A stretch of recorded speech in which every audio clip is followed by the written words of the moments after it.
Samahan niyo ako ngayon. May kukunin lang tayo sa SM. Natusan ako ng ate ko. So yun, nagbabay muna ako sa mga pusa namin kasi alam ko mamimiss nila ako. Umalis na rin kami kagad kasi paggabi na rin. Ito pala yung OBR ko guys. Siya yung magiging cameraman natin ngayon. Takbong pogi lang ako dito guys, lalo na may sakay ako. Satisfaction talaga pag dumaan ka dito sa Angeles, nakaka-relax talaga.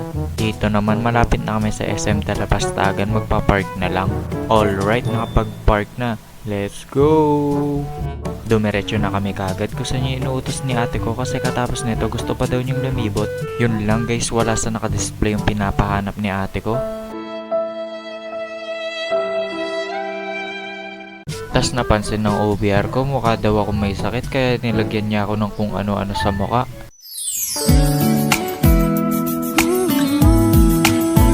Okay, pwede na yon. Next. Feel na feel ko talaga yung Pasko dito sa SM Talapastagan, no? Ang ganda, oh. Ang daming design. So, naglakad-lakad muna kami. Tinanong ko muna kay ate ko kung anong gusto niya na lang na ipabili. Hanggang sa napunta kami dito sa Token.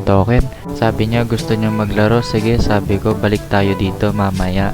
Yan na guys, nagtuturo na siya. Kailangan na natin lumabas. Dito hinihintay na lang namin yung chat ng ate ko pero gusto daw niya talaga yung kulay pink kasi yun daw yung napili ng ka-exchange gift niya. Kaya nagtanong kami sa staff, sakto meron pa daw ata sila. Yun, sakto makakauwi na rin. Yun ang akala ko, gusto pa pala ng OBR ko lumibot. Kaya dadalhin ko na lang siya sa biggest McDo sa Capital Town. Let's go! Yun, nandito na kami sa Capital Town. May mga perya na rin pala dito.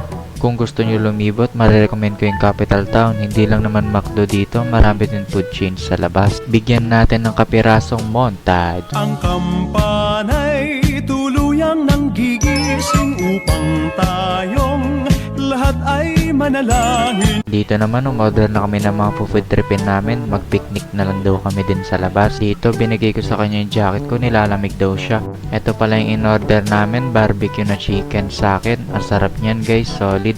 Sa kanya naman, alaking with cock float.